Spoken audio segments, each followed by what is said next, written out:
5.1 Superposition. Now superposition basically means adding waves together, so let's start with a couple of waves. We've got a red one here, and like all waves it has peaks and it has troughs. And if we add in another wave, this time we'll colour it blue, and if you look at the two waves you can see that the peaks line up, so the red peak here lines up with the blue peak here. And if we add them together, we've got the red one is this tall and the blue one is this tall. So if we add those two values together, we get a wave that's this tall.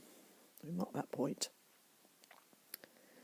If we go on to the troughs, you can see the troughs line up as well. So they're both negative displacements.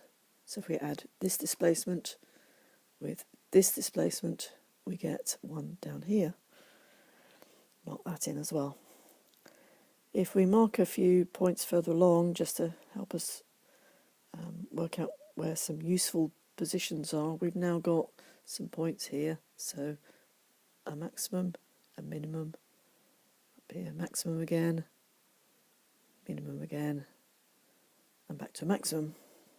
So we join those up and we've got a wave that's taller than the red one and the blue one, basically because it's the two added together.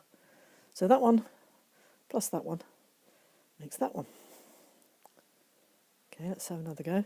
So we have a red wave and a blue wave, but as you can see then the two waves are now out of phase. In fact, they're in anti-phase. So whenever the red one is has a peak, the blue one has a trough, and vice versa. When the red one has a trough, the blue one has a peak. So if we draw a few dotted lines just to help us line things up and mark a few points, we have a maximum here, a peak, and a minimum here, a trough. So when you add those two together you get nothing. So do that all the way along. And every single point along these two lines, whenever you add the red one to the blue one, you get 0. So the resultant of those two waves is nothing. It's just this purple line here. Okay, so again, once again, that one plus that one makes that one.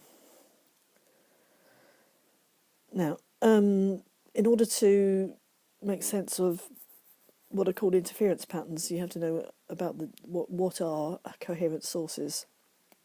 So we have two things producing waves, and they are coherent if they have the same frequency and if they have a constant phase difference. They don't have to be in phase, but the phase difference has to be the same all the time.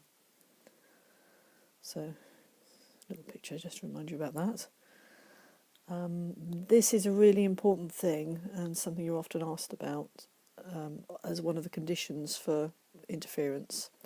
So I've used the word interference. What is it? It's superposition of coherent waves. So adding together two or more coherent waves. So waves can cancel and they can reinforce and give a big result at fixed positions if the waves are coherent, and that leads to some interesting results.